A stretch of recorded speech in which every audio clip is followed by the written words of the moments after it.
500 বছর আগে এক ফরাসি জ্যোতিষী ভবিষ্যৎ দেখে গিয়েছিলেন। নাম তার নস্ট্রাডামাস। তিনি লিখেছিলেন সমুদ্রের নামে নামকরণ করা ধর্ম তাদের ধর্মকে ছাড়িয়ে যাবে। বিশ্ব বিশ্লেষকরা বলেন এটি হিন্দু ধর্মের উত্থানেরই ভবিষ্যৎবাণী। আর আজ ভারত জেগে উঠেছে এক নতুন নেতৃত্বের প্রতীক হয়ে।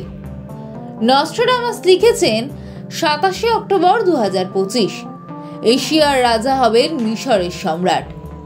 বিশ্বযুদ্ধের ছায়া যখন ঘনাচ্ছে তখন ভারত শান্তির দূত হিসেবে দাঁড়াবে। এক নেতা যিনি জন্মাবেন 3 দিক থেকে সমুদ্র বেষ্টিত এক দেশে।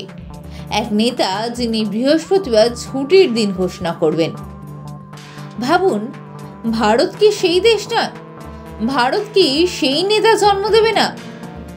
ইউক্রেন রাশিয়া যুদ্ধ, ইসরায়েল হামাস সংঘর্ষ, চীন তাইওয়ান উত্তেজনা, বিশ্ব যখন টালমাটাল, ভারত তখন শান্তির আশার আলো। কিন্তু পেহেলগাঁওয়ের ঘটনা আমাদের মনে করিয়ে দেয় শান্তি সহজ নয়, সতর্ক থাকা জরুরি। প্রশ্ন একটাই, ভারত কি প্রস্তুত? তুমি কি প্রস্তুত? নিজেকে জিজ্ঞাসা করো, এই পরিবর্তনের যুগে তুমি কি হাল ধরতে পারো না? নেতৃত্ব এখন প্রয়োজন, সাহস এখন প্রয়োজন। এটাই সময়।